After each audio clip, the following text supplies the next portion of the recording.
Last week, NDP leader Jagmeet Singh pulled the rug out from under the Trudeau Liberals. Today, I notified the Prime Minister that I've ripped up the supply and confidence agreement. Under the terms of that agreement, the NDP had vowed to keep the minority Liberal government in power until June 2025. In exchange, the Liberals agreed to adopt a number of NDP policies to their platform. However, with the Liberals plummeting in the polls, Singh is desperate to put some distance between his party and a fast-sinking Liberal ship. We've accomplished a lot together. It was important work, but it became very clear to me that Justin Trudeau and the Liberals were far too weak. The stunning move also means that Canadians could be heading to the ballot box as early as this fall. As such, social media will be buzzing about which of Canada's political parties will be the best choice for the Canadian military's fortunes.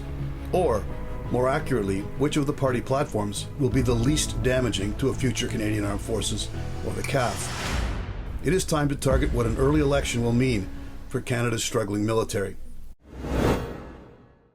One long-running myth is that Conservative governments build a strong military, while Liberal governments slash budgets and forego vital equipment modernization. This dumbed-down, simplistic equation actually has no grounding in historical facts. The fact is that the CAF has steadily withered on the vine under both the Liberals and the Conservatives successively. Madam Speaker.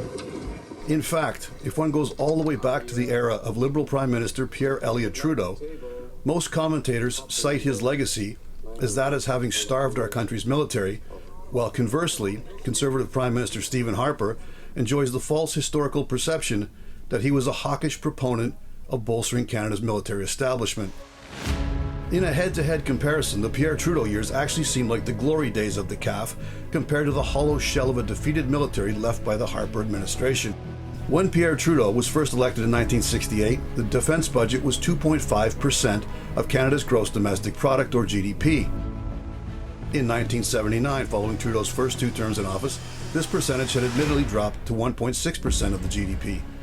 Our great country has voted for change. Conversely, when Stephen Harper became Prime Minister in 2006, the war in Afghanistan was expanding, and the Conservatives were fully supportive in committing the CAF to that conflict. However, despite the fact that bullets were flying and our casualties were mounting, the Canadian defence budget under Harper never topped 1.4% of GDP. In fact, in 2012, the Harper government earmarked just 1.14% of GDP to the military. In terms of personnel, when Pierre Trudeau assumed power in 1968, the CAF regular force stood at 101,000 personnel. There's no easy way or ideal time to leave. When Pierre Trudeau exited in 1979 after his second term, there were still 77,000 regular force service members in uniform. Cutting and running is not your way. Under Harper, that number never topped 69,000. By comparison to today's numbers, that figure also seems impressively high. Of a current authorized regular force strength of 71,500 positions, 16% are vacant due to a retention and recruiting crisis.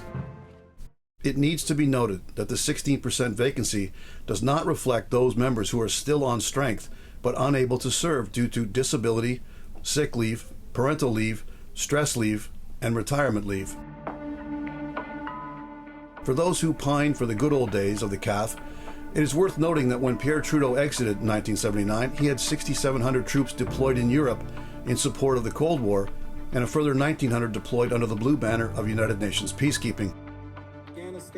Under hawkish Harper, the Canadian battle group in Kandahar maxed out at 3,200 in 2011. Today, the CAF struggles mightily to maintain an 800-strong forward-deployed battle group to Latvia as part of NATO's Operation Reassurance as a deterrent to Russian aggression. In terms of acquiring equipment, Pierre Trudeau's Liberals purchased 114 Leopard 1 tanks in 1974, and these entered service in 1978. In the early 1980s, Trudeau also purchased 138 CF-18 Hornet fighter jets, which remain in service to the present day. The Harper government tried and failed to purchase 65 F-35 Joint Strike Fighters. The current Trudeau government eventually signed a contract to purchase 88 of the F-35s after running on an election platform in 2015 that, if elected, the F-35 was the one plane they would never buy.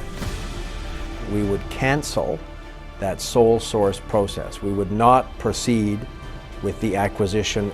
The message in all of this is that if Canada does face a snap election this fall, There is no Good Samaritan party poised to invest the necessary capital to rebuild the calf. They simply don't exist. This has been On Target. I'm Scott Taylor.